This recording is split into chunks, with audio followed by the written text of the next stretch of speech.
विद्यार्थी मित्र हो, नमस्कार. आज आपण एका कवितेचा भावार्थ उलगडून बघणार आहोत. BA भाग 3च्या सत्र 5मध्ये जो अभ्यासक्रम आपल्याला आहे मराठी भाषा विषयाचा, या अभ्यासक्रमामध्ये साहित्यरंग भाग 3 हे नागपूर विद्यापीठाच्या अभ्यास मंडळाने तयार केलेलं पुस्तक, संपादित पुस्तक अभ्यासक्रमामध्ये आहे. त्यातल्या सत्र 5च्या अभ्यासक्रमामध्ये सुप्रसिद्ध मराठी कवी, नागपूरचे कवी, विदर्भाचे कवी ग्रेस यांची पाऊस ही कविता या अभ्यासक्रमामध्ये आहे. कविवर्य ग्रेस हे मराठी काव्यविश्वातलं एक स्वतंत्र आणि ज्याचा आपण अभिजात साहित्यामध्ये समावेश करू अशा प्रकारचं साहित्यिक व्यक्तिमत्व आहे. अगदी ज्ञानदेवांच्या पासूनच्या मराठी काव्य परंपरेचा जरी आपण विचार केला तरी त्या दीर्घ परंपरेमध्ये संपूर्ण परंपरेचं संचित आपल्या अंतरंगामध्ये घेऊन आणि तरीही स्वतःची एक वेगळी पृथगात्म अनवट अशा शैलीची ओळख निर्माण करणारा कवी म्हणून ग्रेस म्हणजे प्रत्यक्षातले माणिक गोडघाटे, प्राध्यापक माणिक गोडघाटे यांचं स्थान अत्यंत महत्त्वाचं आहे. आणि म्हणून त्यांच्या कवितेचं रसग्रहण करणं, त्यांच्या काव्याचं रसग्रहण करणं हे मोठं कुठल्याही वाचकासाठी, आस्वादकासाठी किंवा समीक्षकासाठी एक आव्हानात्मक असं काम असतं. तुलनेनी पाऊस ही कविता जी आहे ती तुलनेनी सुबोध आहे. म्हणजे ग्रेस ओळखले जातात त्यांच्या दुर्बोध काव्यासाठी. अर्थात दुर्बोधता म्हणजे मुद्दाम निर्माण केलेली क्लिष्टता किंवा मुद्दाम निर्माण केलेलं काहीतरी गुंतागुंत असं त्यांच्या काव्यामध्ये नसतं.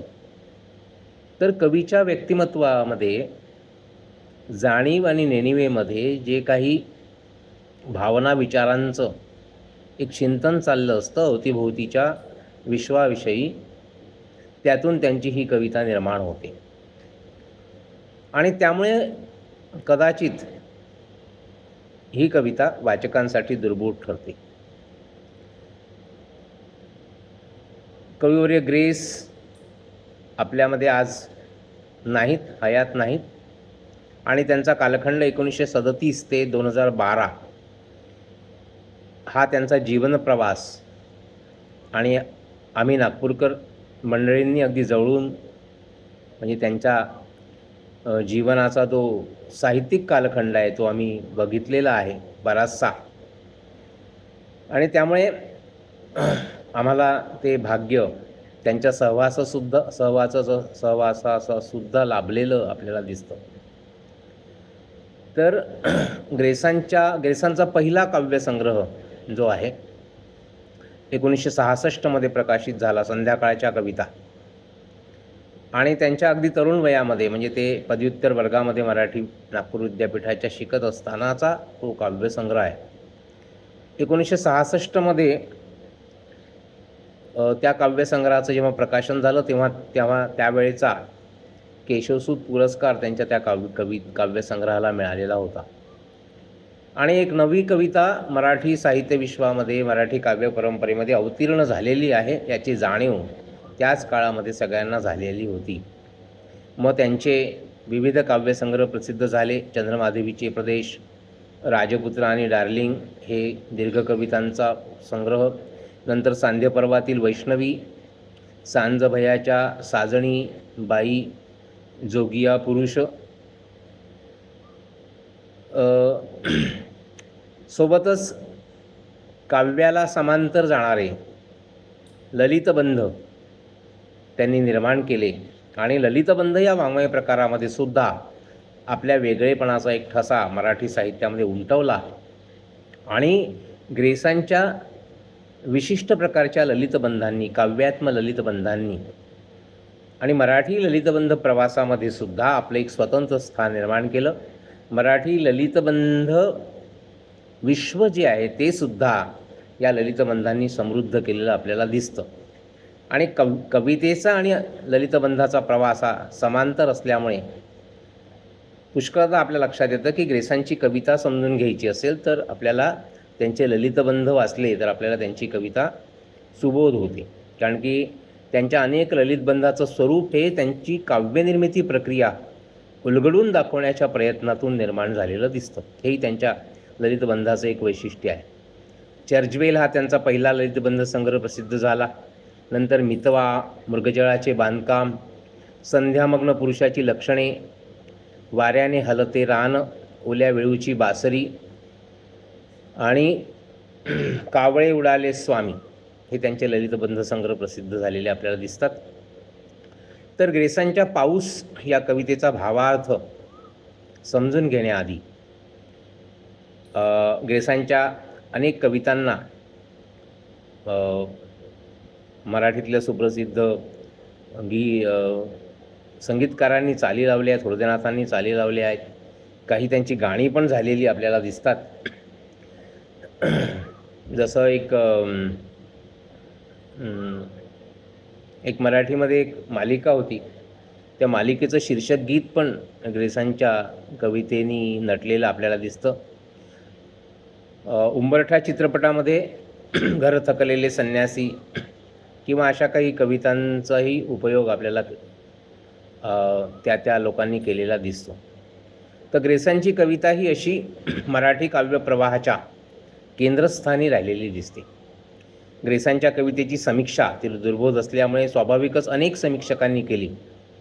प्रामुख्याने डॉक्टर अक्षयकुमार काळे यांनी त्यांच्या काव्याची समीक्षा केलेली दिसते. मराठीतले दुसरे काव्य समीक्षक डॉक्टर त्रम्मी सरदेशमुख यांनी धुकी आणि शिल्पमध्ये त्यांच्या कवितेच्या शिल्पावरचं धुकं दूर करण्याचा प्रयत्न केलेला दिसतो.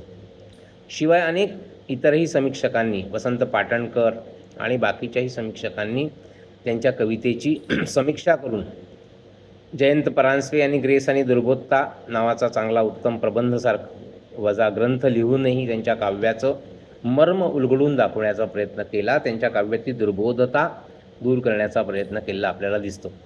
डॉक्टर अक्षयकुमार काळे यांनी ग्रेस यांची जी एक दीर्घ म्हणजे प्रदीर्घ मुलाखत घेतली होती, त्याच्यातूनही ग्रेस यांचं अंतरंग, कवीचं अंतरंग, व्यक्तीचं अंतरंग आणि ग्रेसांच्या कवितेचं अंतरंग उलगडण्याचा प्रयत्न केलेला दिसतो. तर ही जी कविता आहे, पाऊस कधीचा पडतो, अगदी छोटीशी कविता आहे, 4 कडव्यांची कविता आहे आणि या कवितेमध्ये लयबद्ध अशा प्रकारची ग्रेसांची बहुतेक रचना जी आहे ती अत्यंत लयबद्ध, छंदोबद्ध अशा प्रकारची आपल्याला दिसते. म्हणजे पादाकुलक मात्रावृत्तामध्ये आणि अक्षरछंदांमध्ये सुद्धा त्यांच्या कविता आपल्याला मोठ्या प्रमाणामध्ये दिसून येतात. शिवाय ग्रेसांच्या काव्याचं आणखी एक वैशिष्ट्य आहे की त्यांनी अक्षरगण वृत्तांचं पुनरुज्जीवन आपल्या काव्यामध्ये यशस्वीपणाने केलेलं दिसतं. जसं त्यांच्या अनेक कविता आहे. नदीच्या काठाने दिवस मळला सांज ढळली, जशी वृक्षांना ये शिशिर भिजली हा कपिवळी.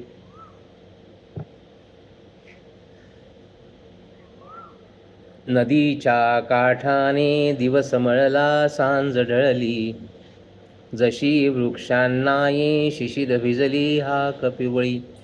कुणाचे हे देवा अशुभ हिरवे सूर उडती, तुझ्या रक्ताखाली कितीक सजले चंद्र ढळती.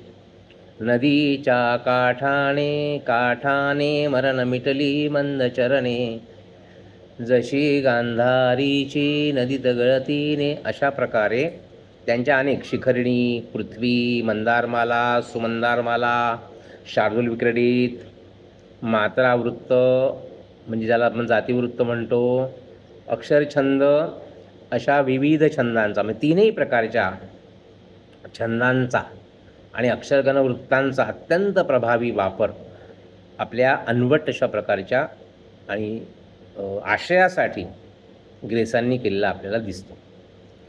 आणि त्यांनी स्वतःच म्हणजे कवीला अर्थातच कवी जे निर्माण करतो, जी निर्मिती करतो त्याला स्वतःलाच एक जाणीव असते, सतत जाणीव असते.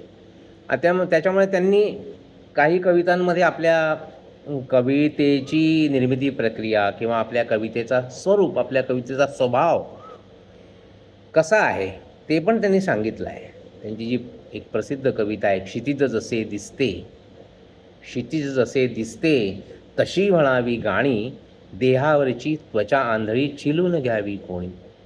गाय जशी हंबरते तसेच व्याकुळ व्हावे, बुडता बुडता सांज प्रवाही अलगद भरून यावे. मी संध्याकाळच्या कवितातली एक प्रास्ताविक वजा ही कविता जी आहे, त्या प्रस्तावनेसारख्या कवितेमध्ये त्यांच्या कवितेच्या निर्मिती प्रक्रियेचं मर्म त्यांनी उलगडून दाखवलेलं आहे. म्हणजे गाणं कसं असावं, गाणं कसं म्हणावं, तर त्याच्यामध्ये क्षितिज जसे दिसते तशी म्हणावी गाणी. धरणी आणि आकाश ज्या ठिकाणी टेकलेलं असतं, जाणीव आणि नेणिवेच्या प्रदेशामध्ये, आणि एक प्रकारची धुसरता ज्याच्यामध्ये असते, ज्या भावकाव्यामध्ये असते, ही संदिग्धता भावकाव्यामध्ये असते, ती संदिग्धता त्यांच्या काव्याला आहे, लगडून येते ती. त्यांनी असं म्हटलेलं आहे की दुर्बोधता ही त्यांच्या काव्याची कवचकुंडलं आहेत.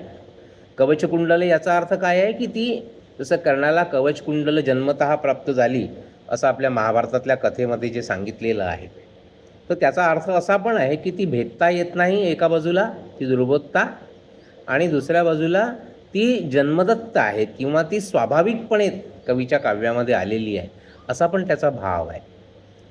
किंवा त्या एका कवितेमध्ये ते म्हणतात की घनांनी वाकलेला मी, फुलांनी झाकलेला मी, जराशा मंद स्पर्शाने मनाला कंप का सुटतो, कधीचे रूप भिजलेले तमातील गार वनराई, नदीच्या शुभ्रधारांनी नदीचा ऊर का फुटतो. हे जे अंतःकरण आहे कवीचं तळमळणारं, याच्या मागे दुःखाचं कारण काय आहे की अनाम आहे ते, गूढ आहे ते, आणि त्याच्यामागचं अंतःसूत्र भेदण्याचा प्रयत्न जेव्हा आपण करायला लागतो, जेव्हा संपूर्ण ग्रेसांची कविता आपण वाचतो, तेव्हा त्यांच्यातल्या अनेक गोष्टींचा उलगडा आपल्याला होतो, आणि एक प्रकारची ज्याला म्हणू एक आध्यात्मिक अशा प्रकारची अनुभूती, एक अध्यात्मशोध, जीवनाचा शोध, न संपणारा शोध. आणि त्याच्यामध्ये सतत त्यांनी एका इंग्लिश अवतरणामध्ये ते म्हटलेलं आहे की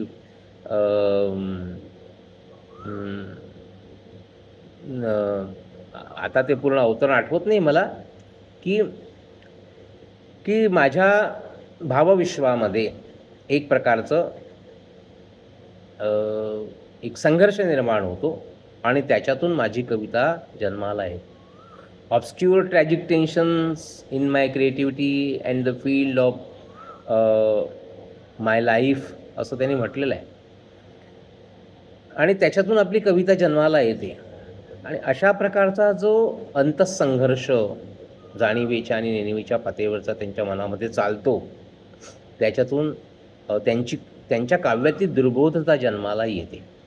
त्यांच्या बालपणामधल्या भावविश्वामध्ये त्याचे धागेदोरे कसे गुंतलेले आहेत, हे सुद्धा ग्रेस आणि दुर्बोधता नावाच्या ग्रंथामध्ये जयंत परांजपे यांनी उलगडून दाखवलेले आहेत.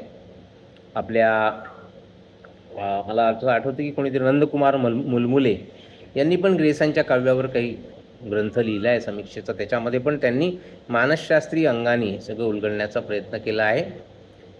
एका कवितेमध्ये ते म्हणतात की मी महाकवी दुःखाचा, प्राचीन नदीपरी खोल, दगडाचे माझे हाती वेगाने होते फुल, असं त्यांनी म्हटलेलं आपल्याला दिसतं. तर हे जे सगळं कवीचं व्यक्तिमत्व आहे आणि त्या विशिष्ट प्रकारच्या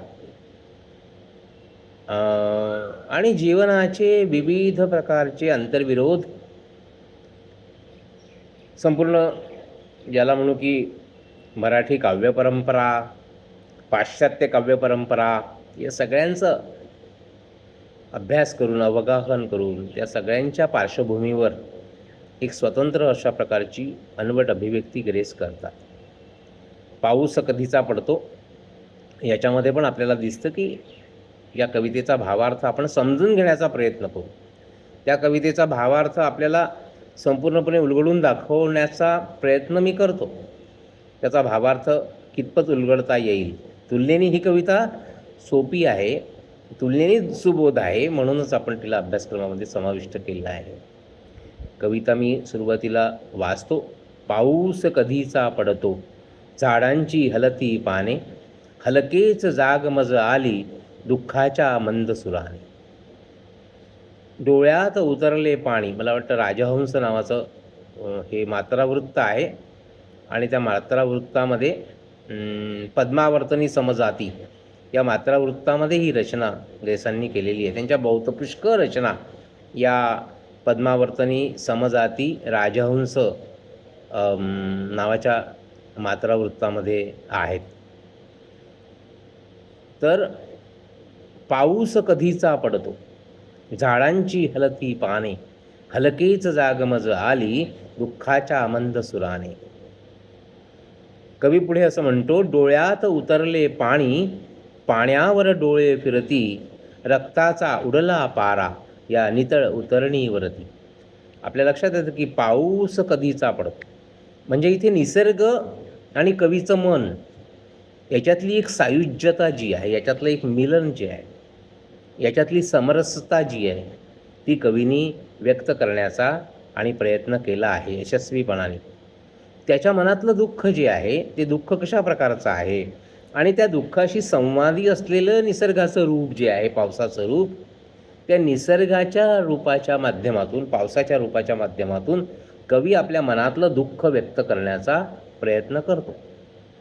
आता हे दुःख कशाचं आहे, हे कशामुळे झालेलं आहे, ते त्याचा मात्र उलगडा इथे कुठेही होत नाही. आपल्याला असं जाणवतं की हे एक प्रकारच्या परात्मतेचं, एकाकीपणाचं या जीवनातल्या हे दुःख असलं पाहिजे. आणि परात्मतेच्या, एकाकीपणाच्या या जगाच्या पसाऱ्यामध्ये मानवी अस्तित्व जे आहे ते कशा प्रकारचं क्षुद्र आहे, कशा प्रकारचं छोटंसं आहे आणि त्याच्यामुळे येणारी, मनामध्ये दाटून येणारी परात्मता किंवा एकाकीपणाची भावना कदाचित या कवितेतून हे बहुतांशी आपल्याला लक्षात येतं की अशा प्रकारची आणि परात्मतेची जाणीव, परात्मतेची अनुभूती त्यांच्या काव्यामध्ये व्यक्त झालेली दिसते. याही कवितेमध्ये तशा प्रकारचा एक आपल्याला दृष्टिकोन मांडता येऊ शकतो. तर कवी इथे काय म्हणतो, सुरुवात होते पावसापासून, निसर्गापासून. आपल्याला दिसतं की ग्रेसांच्या कवितेमध्ये जी प्रतिमासृष्टी आहे ती निसर्ग प्रतिमांची सृष्टी मोठ्या प्रमाणामध्ये आहे. बहुतांशी कवी आपल्या काव्यातून ज्या प्रतिमा वापरतात त्या निसर्ग प्रधान असतात. निसर्ग हा मानवी जीवनाच्या अवतीभोवती विद्यमान असणारा एक चैतन्यमय घटक आहे, चैतन्यमय घटक आहे, सप्राण घटक आहे आणि त्याच्यामुळे मानवी भावभावना व्यक्त करण्यासाठी सर्वात जवळचा असा जर कोणी सखा मनुष्याला आहे तर तो निसर्ग आहे. त्याच्यामुळे निसर्गातले ऋतू आणि प्रहर, निसर्गातल्या गोष्टी, झाडं, वृक्ष, वेली, नद्या, समुद्र, पर्वत, ज्यांच्या सान्निध्यामध्ये माणसाचं जीवन, माणसाचा समाज, माणसाची संस्कृती फुलते आणि फलते, त्या अवतीभोवतीच्या पर्यावरणाचा आधार कवीचं व्यक्तित्व आपल्या मनातल्या भावना आणि आपल्या मनातले विचार व्यक्त करण्यासाठी माध्यम म्हणून, साधन म्हणून वापरतो. आणि ही एक स्वाभाविक प्रक्रिया आहे, कारण की मानवी भावभावना ज्या सप्राण आहेत, ज्या चैतन्यमय आहेत, त्या सतत बदलत राहतात किंवा सतत संवेदनशीलतेने त्याच्या मनामध्ये विचारांचे तरंग, भावनांचे तरंग उच्चंबळून येत राहतात.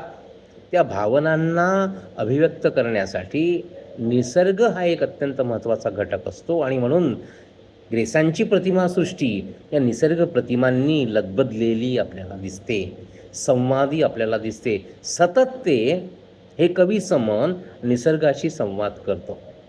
निसर्गाशी संवाद करता करता आपले भावना, विचार व्यक्त करतो. याही कवितेमध्ये ते आहे. म्हणून ते म्हणतात की पाऊस कधीचा पडतो, कधीचा पडतोय पाऊस. झाडांची हलती पाने, हलकेच पहिलं कडवं, हलकेच जाग मज आली दुःखाच्या मंद सुराने. बाहेर पाऊस कोसळतो आहे, खिडकी बाहेर कवीच्या दृष्टीमध्ये दिसणारा, आणि इकडे अंतरंगामध्ये बघा, बाहेरचा पाऊस आणि कवीचं अंतरंग याच्यामध्ये एक नातं स्थापित होतं. कवी ते नातं स्थापित करतो. पाऊस कधीचा पडतो, झाडांची हलती पाने. जे दिसतं दृश्य ते म्हणजे कवी बाहेर बघतो आहे, कवी आपल्या अंतरंगात बघतो आहे. हा हा आत्मसंवाद आहे एक प्रकारचा. हा निसर्गाशी केलेला संवाद आहे, आत्मसंवाद आहे. पाऊस कधीचा पडतो म्हणजे पाऊस कवीच्या मनातल्या भावनांना जागं करतो, कवीच्या मनातल्या भावनांशी संवादी होतो. आणि ती भावना कशाची आहे? ती दुःखाची आहे. ते दुःख कशातून आलेलं आहे ते कवी व्यक्त करत नाही या कवितेमध्ये, पण फक्त दुःख आहे. कवीचं मन दुःखाने भरलेलं आहे, आणि ते दुःखाने इतकं भरलेलं आहे की त्याची तुलना तो कोसळणाऱ्या पावसाशी करतो. पाऊस कधीचा पडतो, तसं हे दुःखसुद्धा कधीपासूनचं त्याच्या अंतरंगामध्ये दाटलं आहे. झाडांची हलती पाने, या सगळ्या अभिव्यक्तीला एक प्रकारची तरलता आहे, कोमलता आहे, हळुवारपणा आहे. हलकेच जागमज आली दुःखाच्या मंद सुराने. दुःखाचा सूर कसा आहे? मंद आहे, आक्रस्ताळा नाही आहे, प्रक्षोभक नाही आहे, सोशिक आहे. दुःख वाट्याला जे आलेलं आहे ते भोगायचं आहे, या अंगाने विचार करतो आहे. मग तो म्हणतो बघा, पाऊस कधीचा पडतो, झाडांची हलती पाने, हलकीच जागमज आली दुःखाच्या मंद सुराने.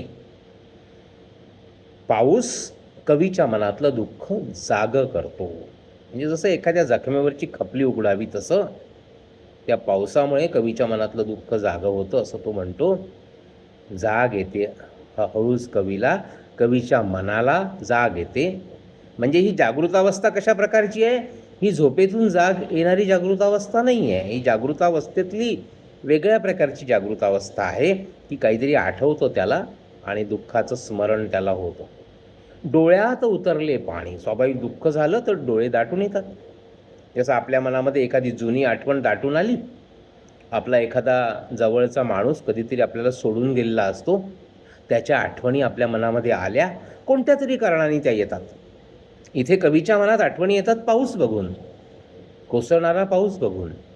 तसं आपल्यालाही एखाद्या ठिकाणी गेलो, आपण एखाद्या स्थानावर गेलो, जसं पन्हाळगड पावनखिंड मोहिमेमध्ये आपण गेलो, तर त्या पावनखिंडीमध्ये जेव्हा आपण जातो तेव्हा बाजीप्रभूंच्या त्या बलिदानाचं स्मरण आपल्याला होतं आणि आपले डोळे भरून येतात अश्रूंनी. किंवा आपल्या मनामध्ये तो सगळा इतिहास छत्रपती शिवाजी महाराजांचा आणि छत्रपती शिवाजी महाराजांसाठी बलिदान करणाऱ्या त्या बाजीप्रभू देशपांड्यांचा इतिहास आपल्या मनामध्ये दाटून येतो. आणि मग प्रत्येकजण ती जी माती आहे त्या पावनखिंडीतली, त्या पावनखिंडीच्या परिसराशी ती त्या मातीचा टिळा आपल्या कपाळाला लावतो. जणू काही त्या मातीमध्ये कुठेतरी रक्त सांडलेलं आहे बाजीप्रभू देशपांड्यांचं आणि मावळ्यांचं हिंदवी स्वराज्याच्या संरक्षणासाठी. ही भावना मनामध्ये दाटून येते. कवीच्या मनामध्ये पावसाने त्याच्या मनातलं दुःख दाटून येतं आणि मग डोळ्यात उतरले पाणी. स्वाभाविकच डोळे भरून येतात. पाण्यावर डोळे फिरती. समांतर गोष्टी आहेत, निसर्ग आणि कवीचं मन, कविमन आणि निसर्गमन. कविमन आणि निसर्गमन याच्यामध्ये एक नातं स्थापित होतो, एक सायुज्यता निर्माण होते. आणि मग त्यांचा जो संवाद आहे तो आपल्याला दिसतो. डोळ्यात उतरले पाणी, पाण्यावर डोळे फिरती, रक्ताचा उडला पारा या नितळ उतरणीवरती.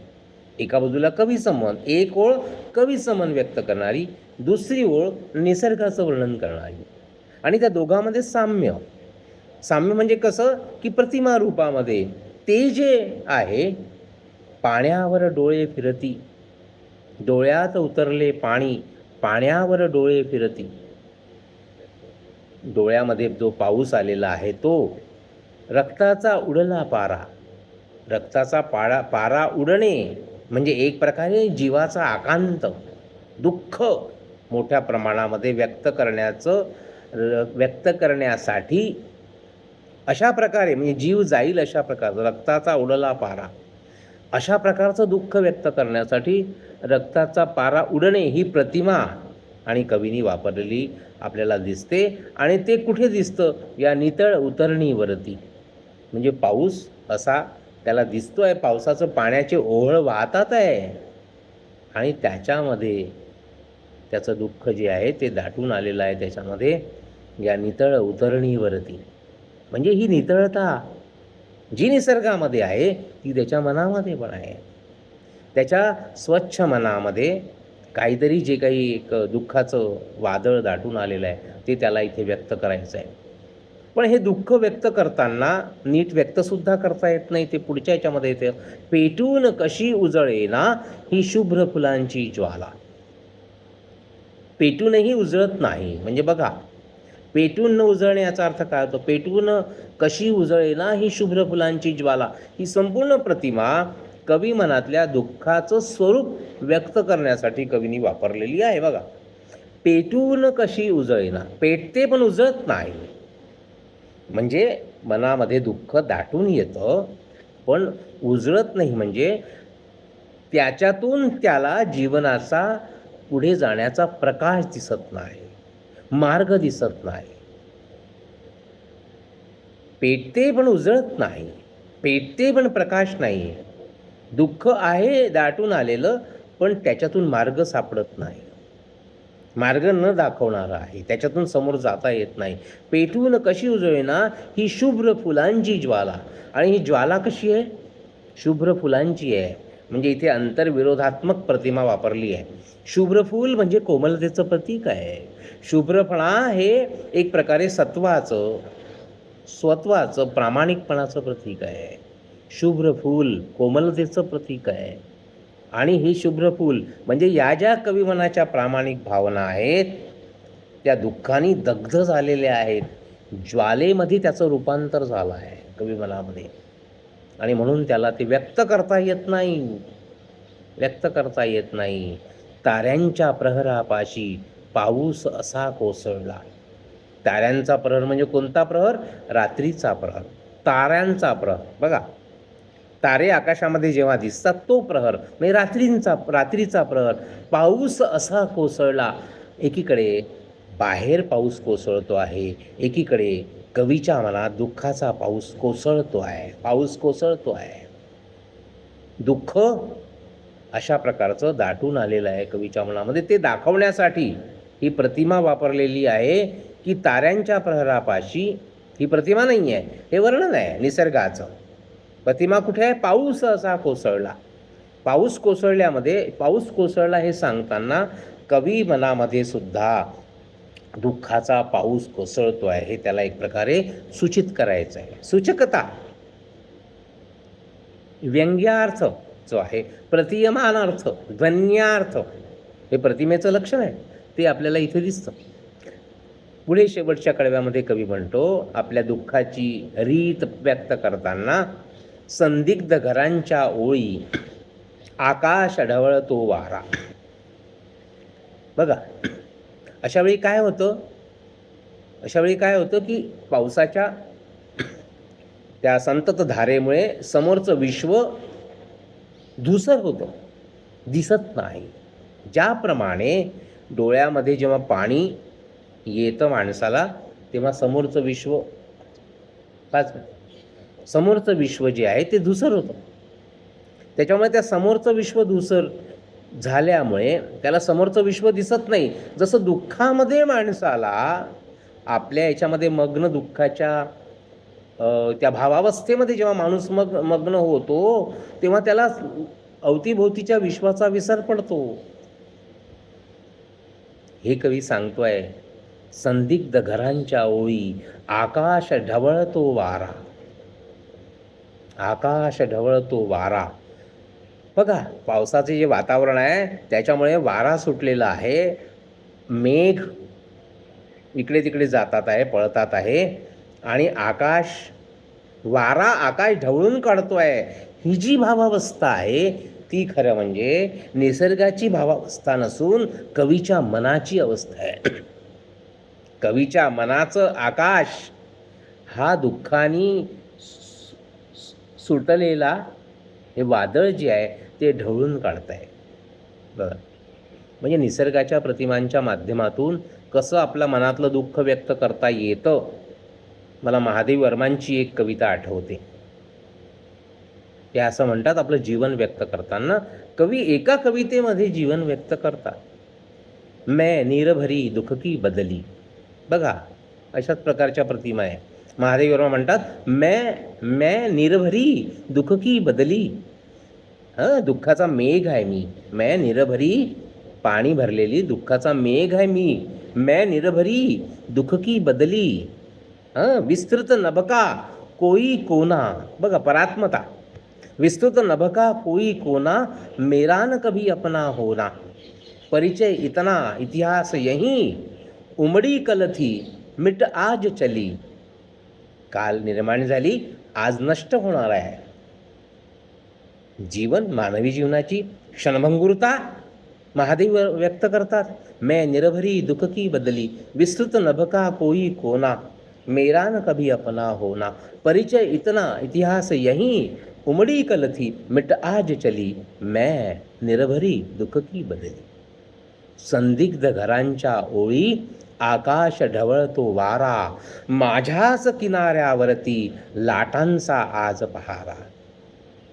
बघा, बाहेरचा पाऊस आणि कवी मनातलं दुःख याच्यामध्ये जे नातं आहे किंवा याच्यामधलं नातं, आता हे सगळं का करत असेल कवी? काव्याच्या माध्यमातून काय असतं, एक प्रकारचं भावनांचं विरेचन कवी करत असतात. भावनांचं विरेचन म्हणजे एक प्रकारे जीवन बल, जीवन जगण्याचं बळ. कवितेच्या माध्यमातून भावनांचं विरेचन करून एक प्रकारे जीवन जगण्याचं बळ कवीला प्राप्त होतं. माझ्याच किनाऱ्यावरती लाटांचा आज पहारा. ज्याप्रमाणे समुद्राच्या किनाऱ्यावर लाटा एकामागून एक येत असतात, तसं कवीच्या मनामध्ये दुःखाच्या लाटा मागून लाटा उसळत असतात आणि कवीचं सगळं जीवन, अवघं जीवन जणू काही दुःखानेच व्यापलेलं आहे. लाटांचा पहारा आहे, दुःखाच्या लाटांचा. माझ्याच किनाऱ्यावर, माझ्याच म्हटलेलं आहे म्हणजे फक्त मला जाणवणारं ते आहे.